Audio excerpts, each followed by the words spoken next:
right. Do you have something to drink? I do. Okay, cool, because it's the Cafecito. All right. All right. Pour some in here so I could make sure we're using mine. Girl, okay. We all talk about, yeah, we gotta talk about my campaign. Okay. Talk about. Let's go. Hi, everyone. Welcome to another episode of the Cafecito. I'm your host, Christiana. It is a pleasure to always bring to you all yet another episode of amazing people in this world doing extraordinary things. And before we get into our guest for today, just a reminder to check us out on wetheplug.com, THA, not THE. You all can find out more about all the resources and services that we provide. You can connect with the community that we are building. Again, the idea is that we give space for those that are identified as Pan-African Latinx. We also welcome our allies to the community as well, but we want to ensure that our community has access to any type of services, resources that can help them elevate their company. So if there is interest in that, definitely go to our website and check us out, and I'll put links below. Okay, so you guys already saw us giggling and showing. I mean, well, I don't need to be showing off this. I need to show mine off though. You show off yours. Okay, wait a minute. Bring it up closer because I can see it says one make can make a difference. One make it, we all make it. One make it, we all make it. Let me put back. There you go. One make it, we all make it. That see the diversity. You see the diversity up in there. That is dope. Yeah. Wait, where can we get that? I mean, let's just come straight out the gate. Where can we get that? Oh, you can get that on. This is on my 3eslifestyleonline.com. Just go to the shop area and order your mug. Okay, I'm gonna put the link below for you all. That mug is so dope. Thank you. Me and my sisters constantly are looking for the most creative, but also meaningful gifts to give each other that are going to be used and recycled throughout, our week, month, day. Not something that's going to just sit and be hidden in a closet somewhere. Right. I love that, so I'm definitely going to cop that. Yeah, we have two versions. So when you go, you'll see two different styles. One is like for tea, and the other one, like this one, is like for coffee. So that you have two different sizes, shorter. Ones two options of mugs. Yep. Yeah. Okay. And it supports our campaign. So, people say, oh, why do I need another mug? Not another mug, but you want this mug because of the reaction you saw just now. That's why you want a mug. Exactly. What it means, the meaning. The meaning, exactly. So just a little background for you all on how me and this guy, we haven't even introduced her by name, but y'all can already vibe, our energy. But I'll let her introduce herself, but just a little quick story. We connected because she attended We the Plug's Incubator. She's part of the first cohort of the incubator, We the Incubator, which is a subsidiary under We the Plug. And we just connected from there. And obviously the whole purpose of the Cafecito is to amplify the voice of those in our community. And so it only makes sense that we are now connecting with our very own Lekia Hill to have her showcase more about the work that she's doing, which is very important work. So we're definitely going to be getting in some deep discussions about her work that she's doing. But before we go any further, introduce yourself to the folks. Sure, I'd love to. Hello, everyone. My name is Lekia Hill.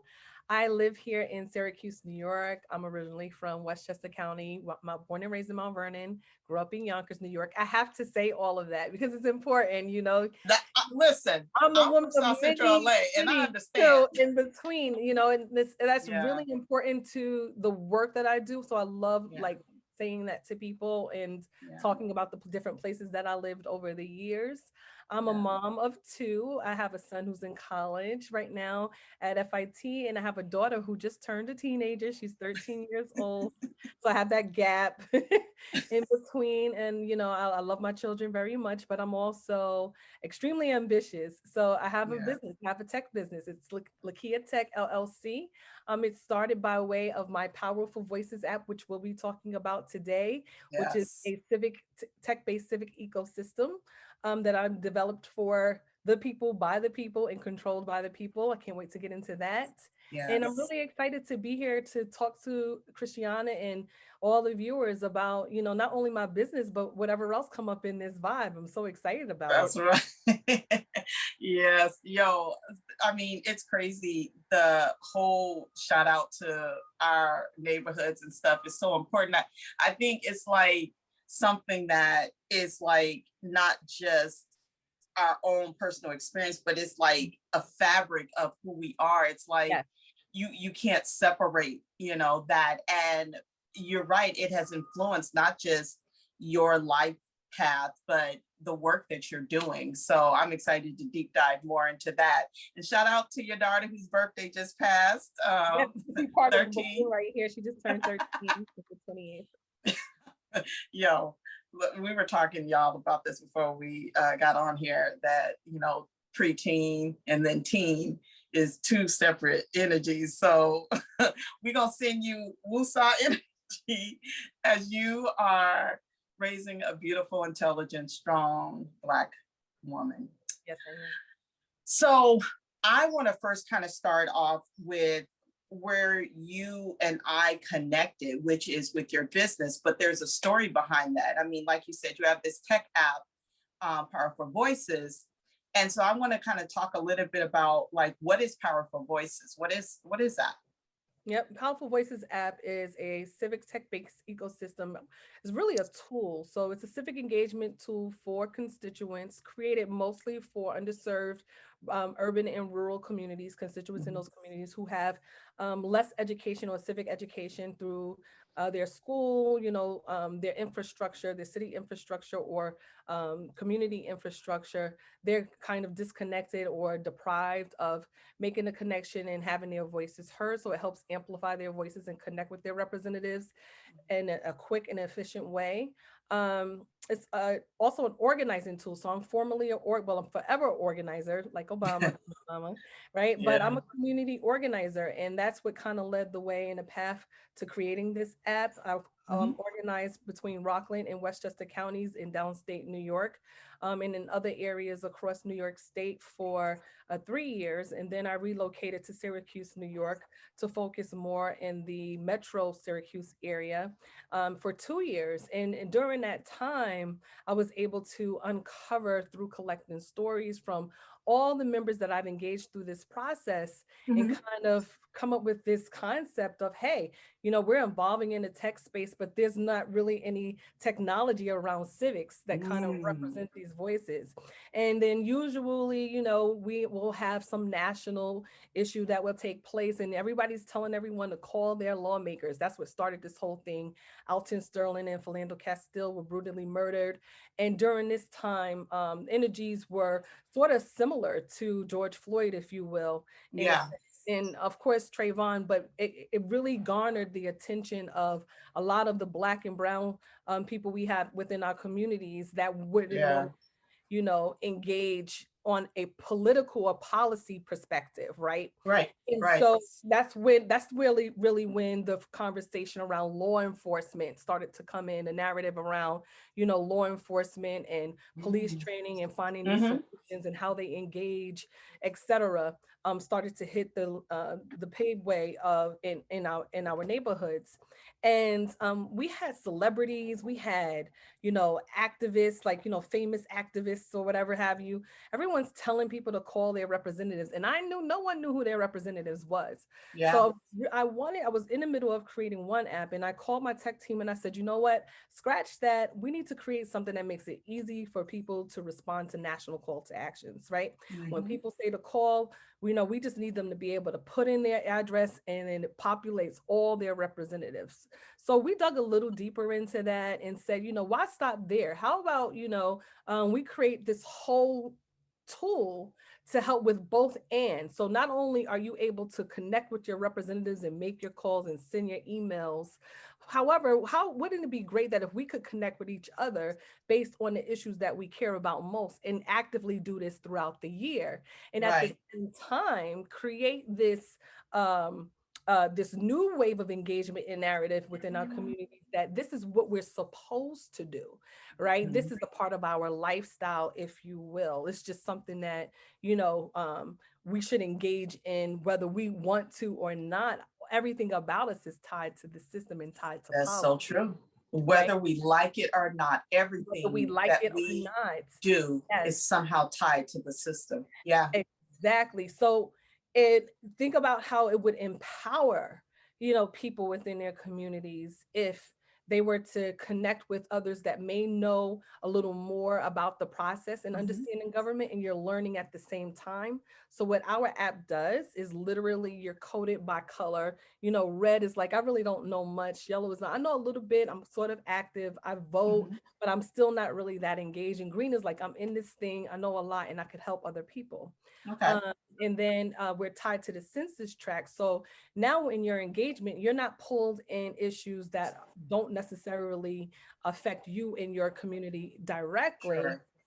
Unless it's a national issue, but you can centralize, and now you can actually work and engage with people within your district, and then your representatives can actually find you too. So we're working on a piece where they could create town halls. Wow. And really send out an alert through the app, because it's the people's app. And so it also puts power back into our hands, because this is where you come to find us. Right. And, the old way of knocking on doors and things that that real grassroots, we're bringing grassroots to the tech space, if you will. I love that. I love that. As you were talking, there was so many things that was popping into my mind where often when you were talking about, I love the coding that's used to identify where you fall on the scale of engaging with your political system in your community. And one of the things I know is true is that there's typically huge hype, because it's almost like this celebrity type of experience when it's a president being elected. And then after that, people just go about their day, and very few continue to keep that same type of hype and energy with their local elections. And it always perplexed me, because I'm like, okay, that human being in the office way far away, if you live anywhere other than DC, is going to be impacted by who you elect in your own community. It's all tied together. But I think one of the things that have caused us to have a disconnect is our school system failing us in how they have taken away a lot of those resources that at one point did educate and connect the dots. And now it's just kind of like, do it if you feel like it. If you don't, oh well. But to your point, there's been so much uprise and awareness in recognizing that you do have a voice and your voice can impact, but you need to understand strategy. You need to understand the landscape. You need to know how to maneuver so that you can get the outcomes that would benefit you and your community. And I love that your app is that guide. The other thing that came to mind as you were talking is I could easily see this going back to the school being a tool that would be excellent for schools, especially in government classes.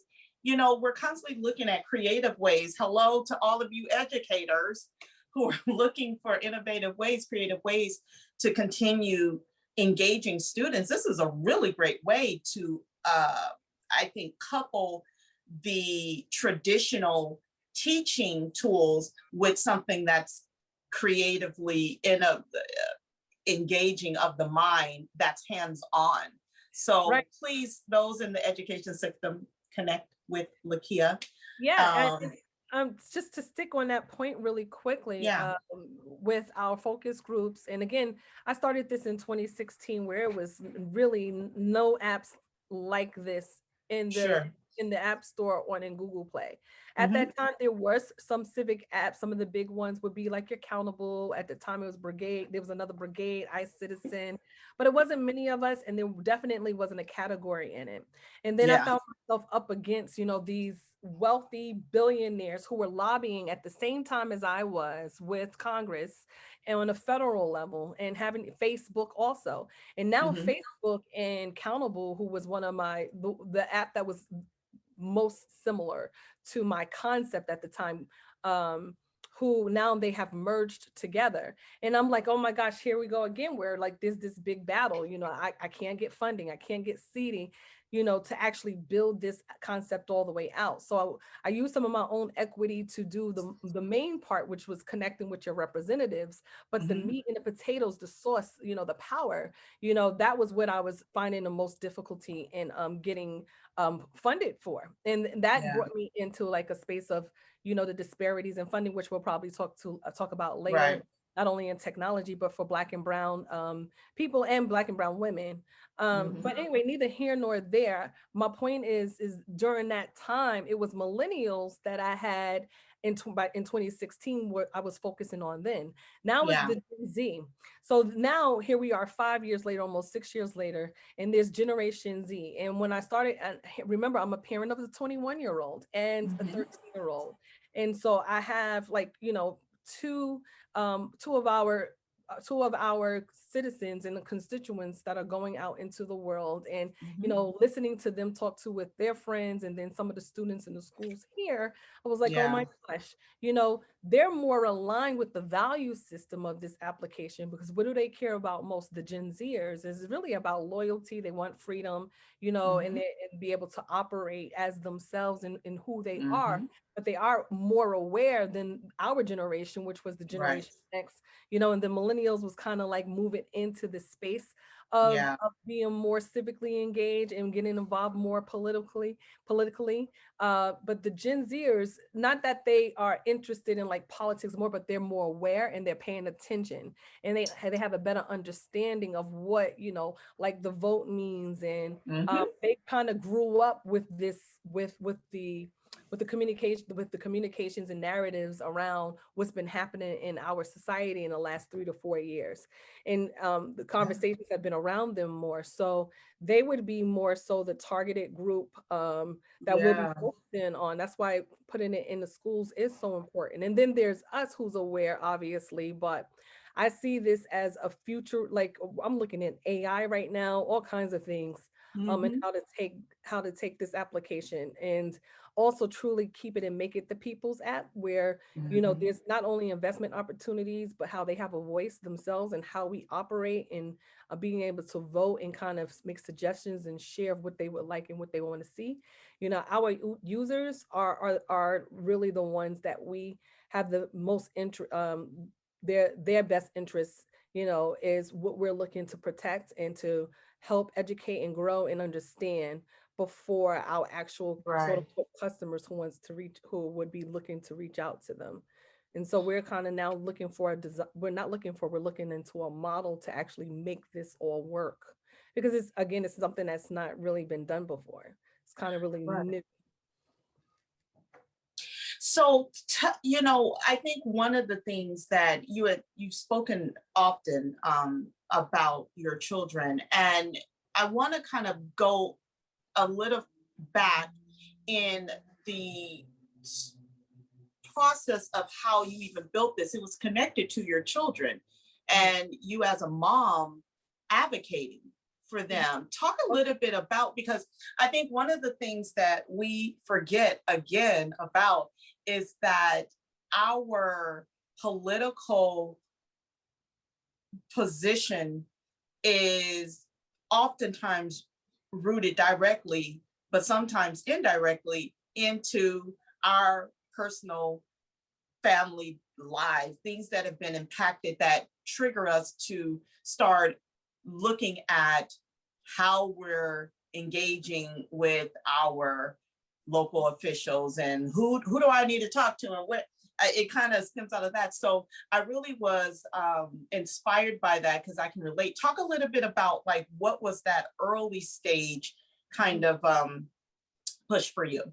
Yeah, so you're talking about how I even got on this pathway of Yeah, politics and so forth. yeah. So back in, I don't know if people would remember the Occupy Wall Street movement that was taking place here in New York City and down in New York City, One Chase Plaza, Wall Street. You know, you had people from all over the country screaming and yelling at and trying to not negotiate, but push corporations basically to pay their fair share of taxes to put money back into the foundation aid for New York State. But this is how it operates everywhere, right? When people pay taxes, that money goes into a big pool, right? And it equates to billions of dollars, millions and billions of dollars, right? And that's why it's so important that we pay our taxes.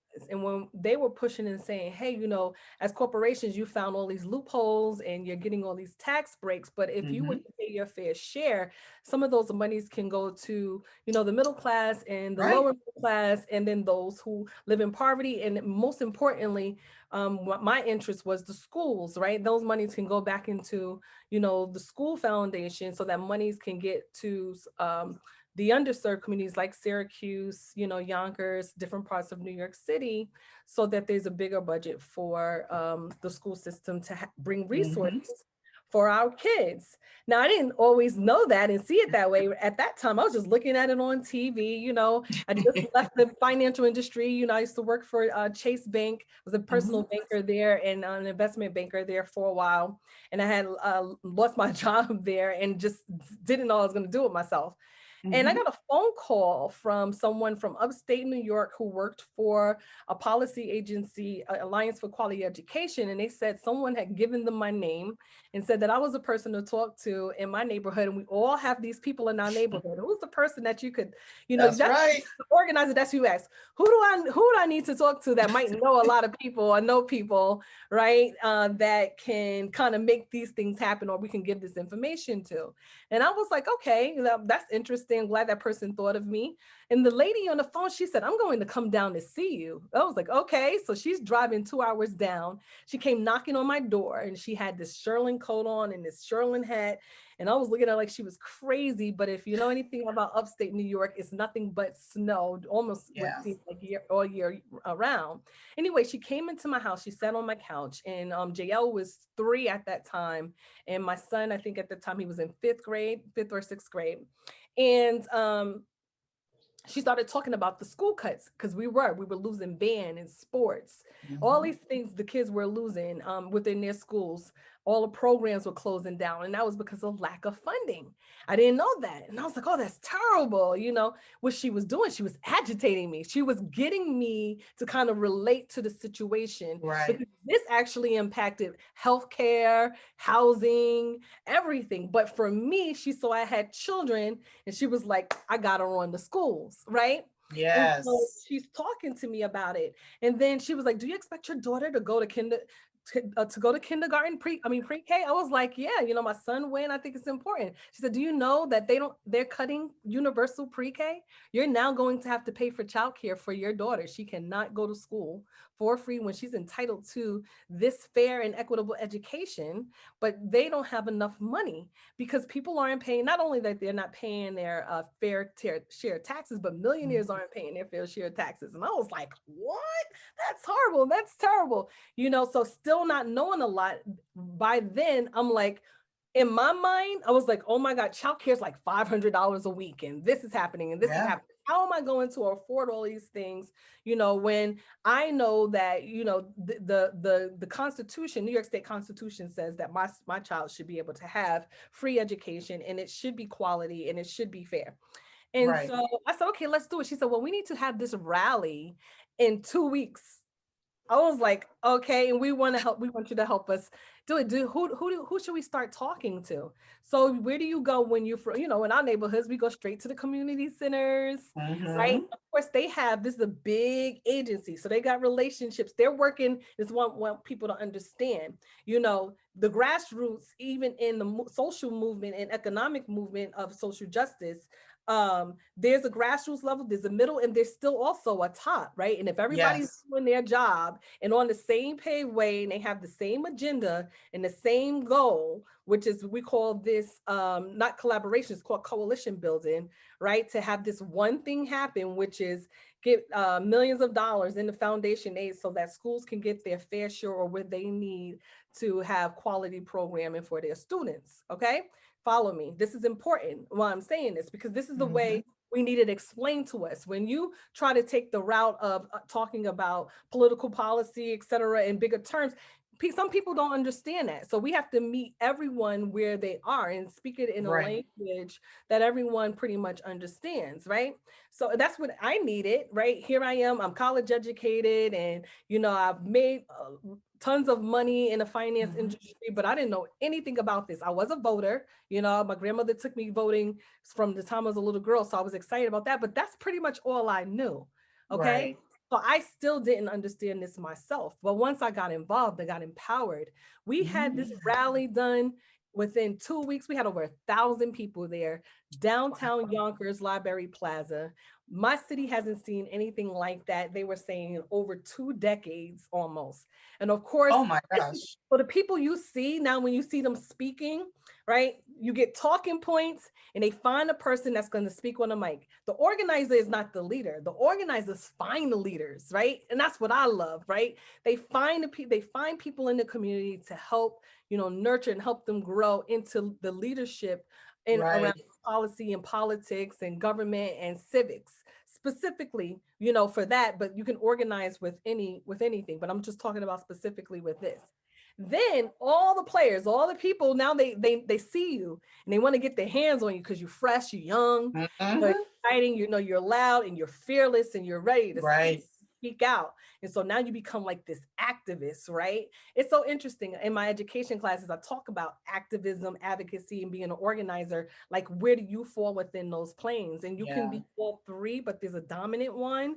And then you Yep. can be like, you find your role. So I moved from being one activists because they found me. I'm not working for them or anything at this time. Then I loved what they did with me so much. I wanted to do it for other people. And I said, hey, Yes.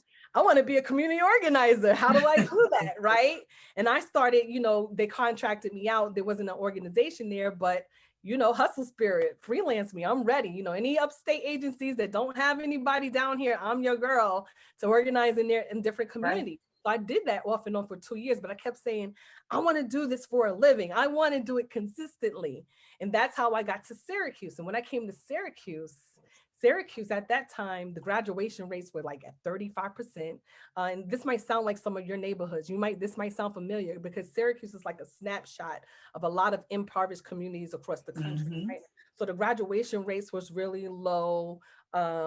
People, the concentrated poverty we were like at number one in that.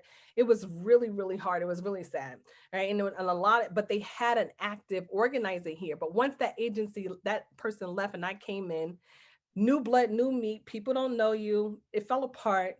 And then all of a sudden, there was really no real movement in the community or neighborhoods. There were no press conferences. There were no op-eds being written about like the needs Right. and all. And I was like, that's sad that, the sustainability of this movement depended on an organization. That we could do this ourselves as Yes. people. I Yeah. never want to see that happen again. I watched it fall apart in front of my eyes and I was powerless because I had no money. I couldn't, Mm-hmm. I wasn't a nonprofit agency, which everything here thrives off of, grant funding and et cetera, which is fine. Yes. But there's a ton of nonprofits here.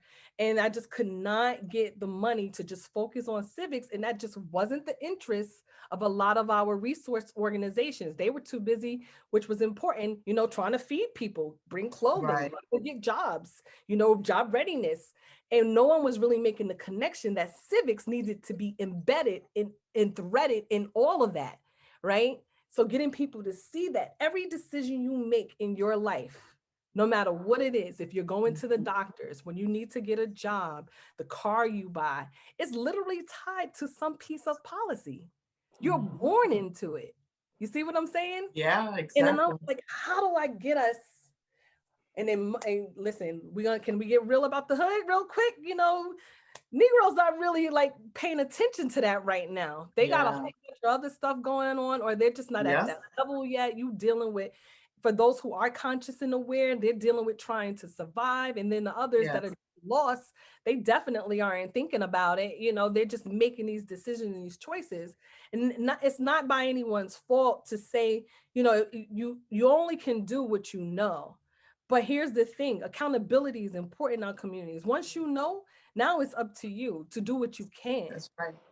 And in our neighborhoods, we had all kinds of people telling us, you know, voting doesn't matter. Your vote don't count. And now look at where we are today, Christiana. Our voting rights are in jeopardy of being taken away from us. Absolutely. Right? You know, when you were talking, the first thing that I was thinking about, I know, first of all, I love your passion about this. And again, you all can see that. And that's why it was important that I asked Lekia to share the why in the early stage, because it's important for you all to understand how she got to this space. It could have been something that was, you know, what happened in 2016. Because remember, with her sharing, she started in 2016. So most people may think, oh, it was because of who was in office at the time. No, it was all the way back to her school, her children's school being impacted by reduced funds, which this is touching every community, especially those of underrepresented or underprivileged or whatever title you want to put on it. But oftentimes these are red line communities that you see it happening the most in. And so I really thank you for really deep diving into that, because I think it's so important when people kind of push aside that and go, well, you know, it's not really a big deal. It is. And when you were speaking right now that every decision that you make is connected to policy, it is like everything. And I get that a lot of times people are like, well, I don't want to get caught up in this, you know, like hoopla stuff. I think it's important to understand where you can get involved. There are levels that you can get involved. And again, I encourage you to download her app. I'll put the link below, and it'll help guide you on where you can get started, what makes the most sense for you.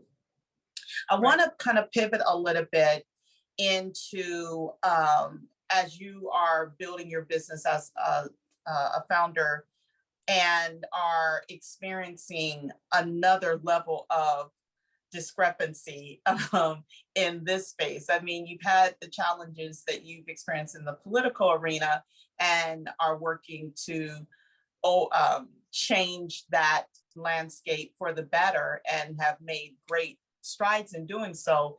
Now you're in the startup space. Do you see kind of like similar tactics that you have to utilize in order to help you navigate through now this space? Talk a little bit about that. Yeah, I mean, I think I said earlier, as I said earlier, whether it's education, whatever area or category it is, so it's synonymous. It's the same, right? The stigma and the biases and the disparities and the gap between Black. I'm going to bring race in it for this, just for this moment, because I'll talk about that later. Like, there is a difference. We have to compartmentalize who we are when you're Black and you're brown in this country, particularly, and you're a Black American specifically, Black American. When you're you literally come from a generation of descendants of slaves on this particular land. It's just really the dynamics are interesting. Because that's still also systematic, how we came to the process of being free, and then how we came Mhm. to the process of being able to, vote, and then where racism came into the place to prevent us from being able to actively act in our constitutional right, to be able to vote. We still couldn't vote regardless because of power structures and, again, racial and wealth gaps that we had. So that exists in any and everything that we do, Yeah. unless you're born from an affluent family, Mhm. right? But if you're not, and you're a first generation college graduate, or you're a first generation entrepreneur, you're starting from the ground up, grassroots, baby. That's what it is. And Yeah. then here again, you're faced with battling, you know, biases, lack of educational knowledge in Mhm. certain in certain areas of business structure. You got to deal with some prejudiceness, or stereotyping, when you're trying to connect with some of these companies that receive millions of dollars, by the way, to help you start your business as a Yeah. startup. They receive millions of dollars from the government to say, oh, we're going to help these people, but yet, they're asking you for things that they wouldn't normally ask someone else.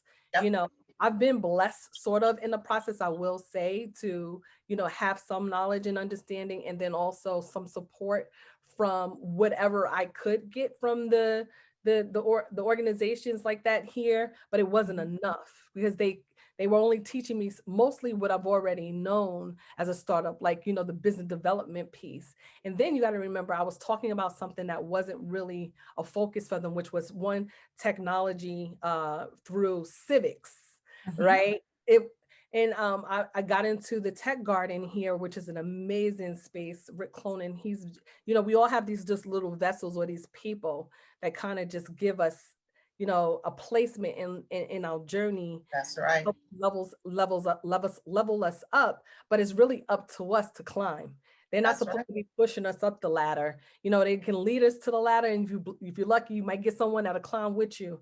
But most of the Right. time, they're just leading you to the ladder, but you're figuring it all out by yourself till you get to that That's next right. spot, and you find another person, and they position you on that ladder, in which way to go with that. And I've been kind of lucky in that space, but it's still been hard for Mhm. me here locally. And that's until, and this is not a plug, I'm just dead serious. It's real.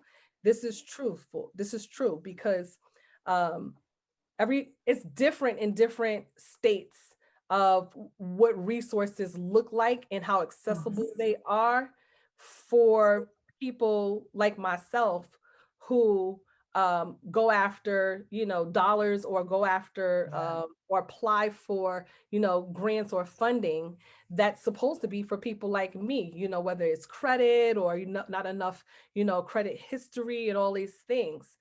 Some places are more opt, like downstate New York or Washington, to knowing how to deal with that. But here we didn't have that at that time. So I was stuck for a long time. And then I met Angel Rich at a Pastor Dewberry had Angel Rich for an annual WBEE function he has every year. He had her as a speaker, and she had an app.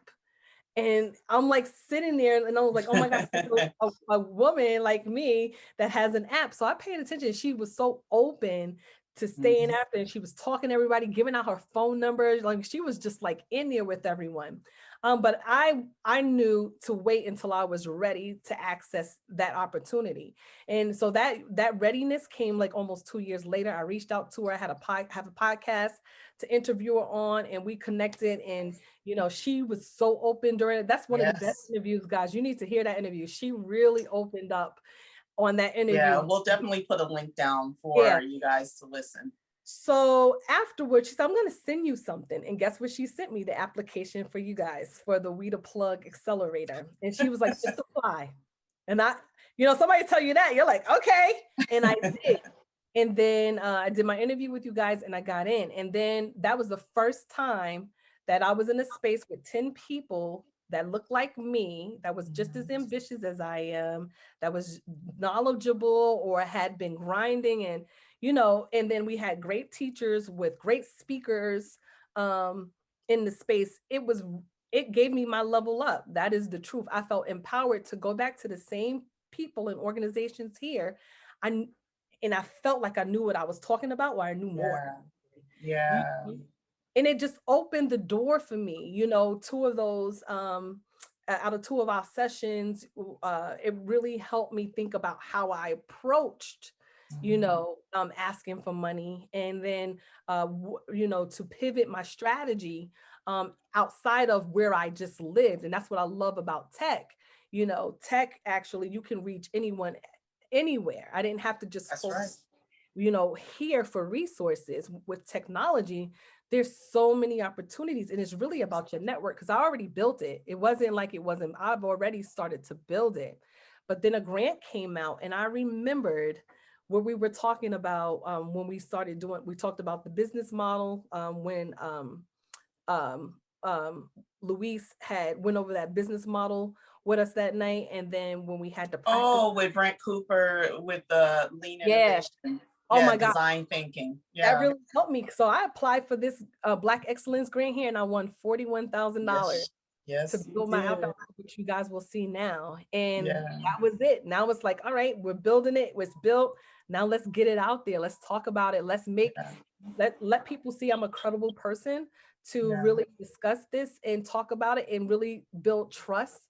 Because the model I'm taking is really, I like to go against the grain. I like to break barriers, right? I like, you know, I'm not going to have a board of directors, 10 people or 16 people telling me what to do. My users are going to be invested in this. If I say this is for the people, then how do we create a model where you guys are literally included in this? Your voice is literally included in this. Next level up is what we're focusing on, is how can we take a small investment of $50, and even if the dividend is only $3 or something like that for right now, you're still getting something back. But the biggest thing you're getting back is, you know, seeing that your voice is being heard, and how and what how we move within the phases, generational phases of developing this thing out. And what makes me different than some of my quote unquote competitors out there is that I'm building this from the ground up with us already in mind. You know, I don't have any investors right now telling me what to do with it. And, you know, I'm doing things like this to hear back from you, because we all know that it's the story and the authenticity which we need right now in the area of civics and politics and government. You know, we're building that. Like I said, it's a tech-based civic ecosystem for the people, built by the people, because it was built with, you know, the people in mind, from the hundreds of stories I collected across this state, by the way, you know, and I know that my competitors, they don't have that. That's the source that I have. I have the voices of the people before I even started it, right? And saying what they need. And also people like you who write grants for, you know, human services and resource organizations for our communities. This was all created with the problem in mind. You know, I heard the problem and I said, well, here's a solution. And now here's a solution. The tech team and I got together. Here's a solution of how we can make it work for everyone. Because even the person, and I don't want to over talk, but the person, Amy Wyant from Tech Geekery, that's helping me build this out, she's actually she was an organizer, a community organizer as well, and she runs an environmental justice organization.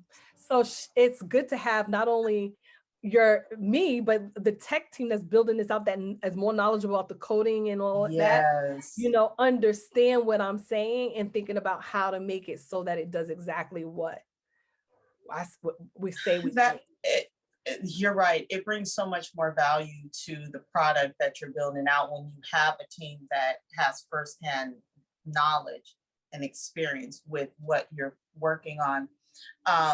Something else that you shared that I think is important to kind of go back and highlight, is you had talked about the inequities that we see, and we already know that happens with funding. And again, these things are tied back to policies, even though it's in a startup space, and these investors are connected to larger entities, oftentimes corporations, that make decisions on where their money is going to be invested and who gets the money and how big they get to grow. We oftentimes see companies that get millions of dollars poured in them, and they are constantly losing money, and they shrug it off. I mean, you see it all the time and you're like, what? Like your invention just blew up and right in front of all your investors and was like, yeah, back to the drawing board.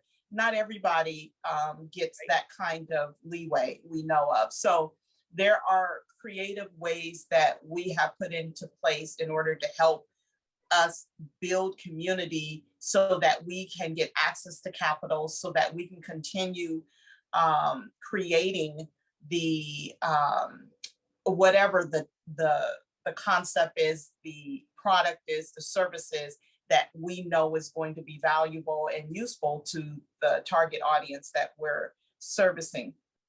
For you, I really loved your approach because I remember when you told me you were applying to this funding or just submitted it, you were gonna apply. No, you already applied. Yeah.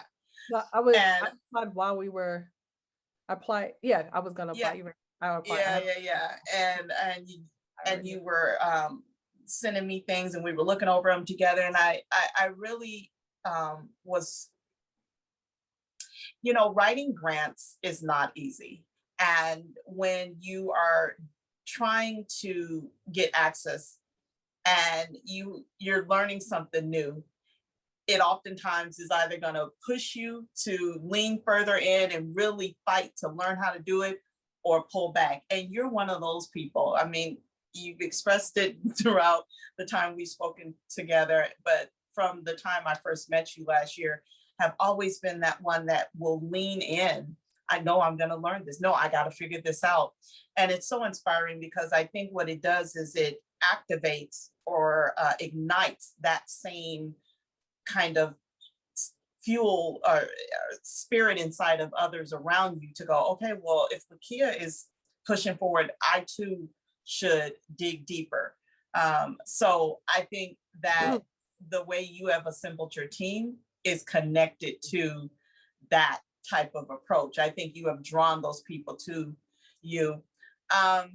In closing, as we're thinking about what do you want to share with our viewers and listeners about a call to action, how they should see their own community and take action to not just sit around and complain and then shrug off and keep going, but what should they do? What is the call to action?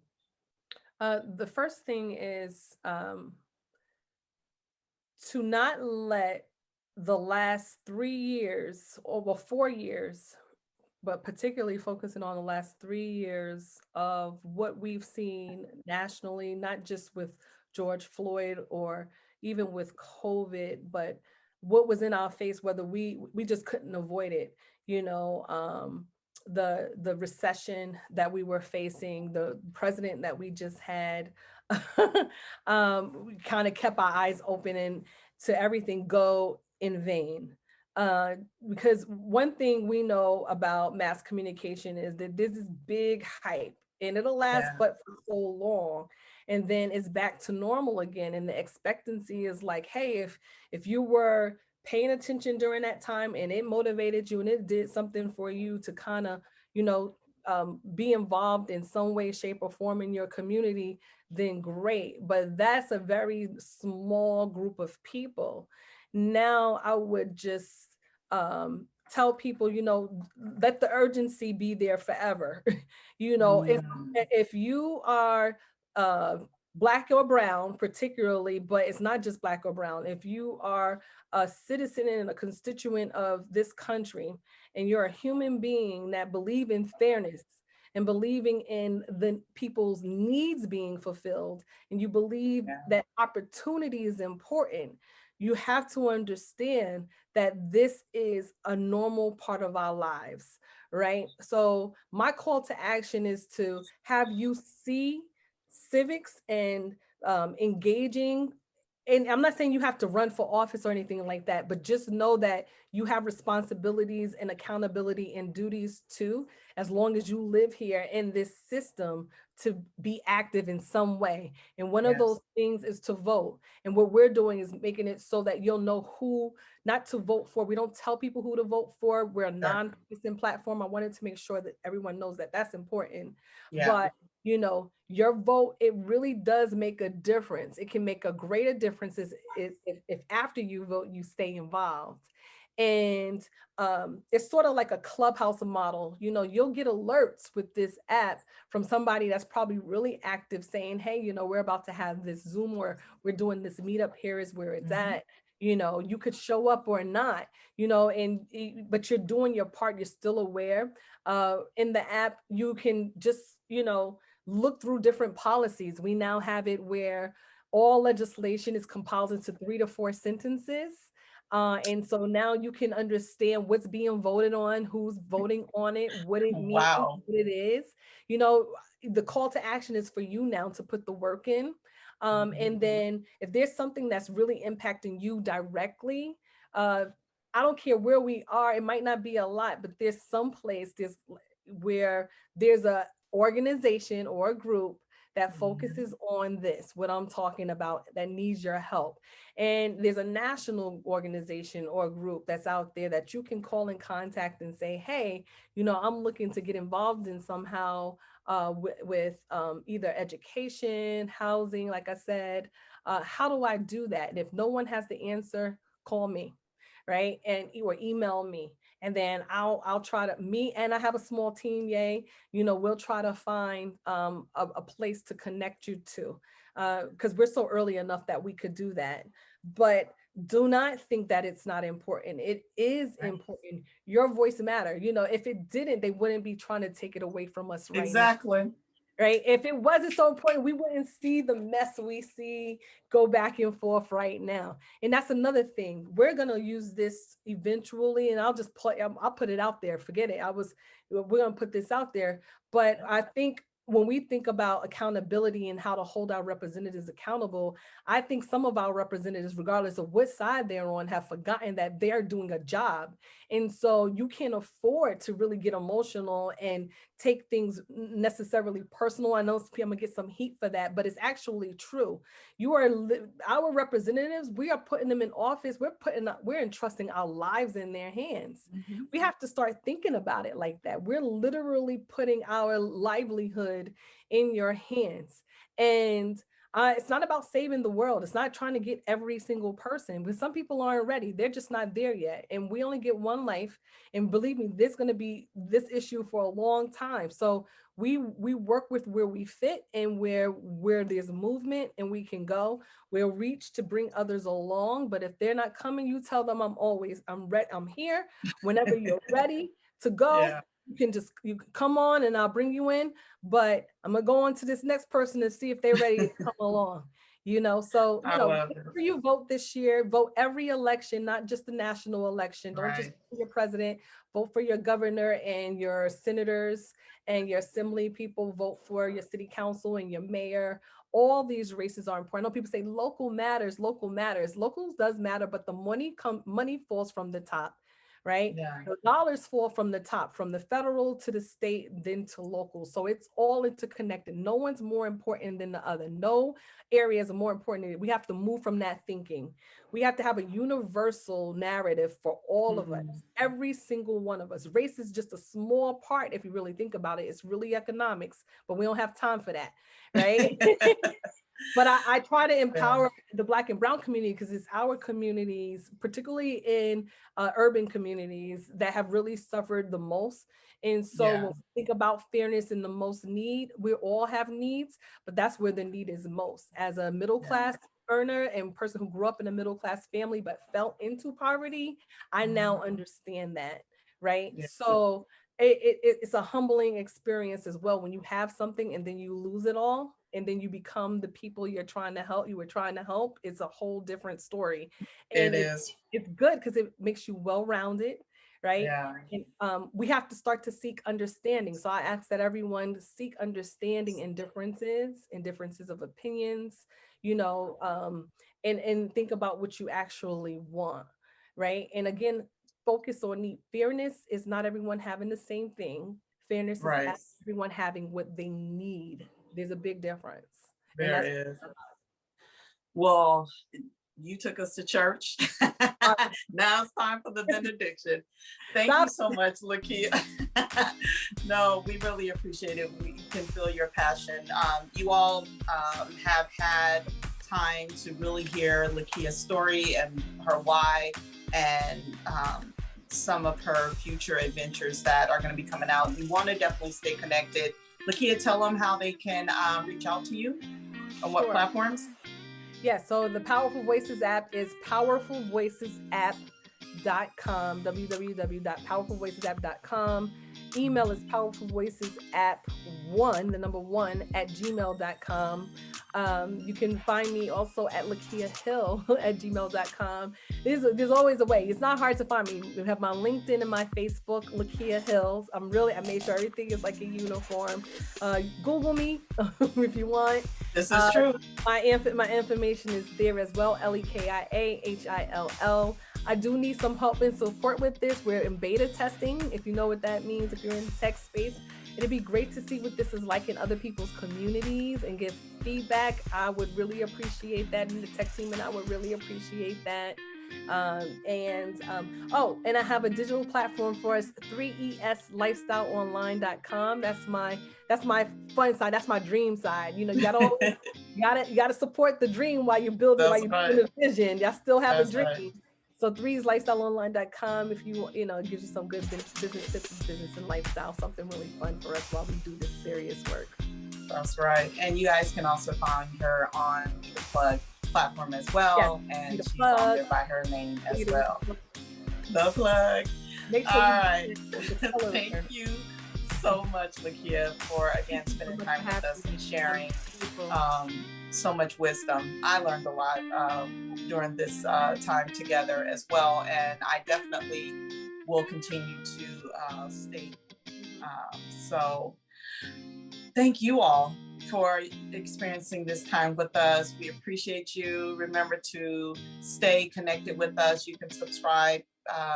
You can definitely share these episodes. But again, it's important for us to share these stories out in the community, because it's each one teach one, each one reach one. And so it's up to us individually to just share it with 1 or 2 people that you know. If there's more, then great. But we thank you for resharing our content and ensuring that folks are learning along with you. Have a great rest of your day. Bye-bye. Bye-bye.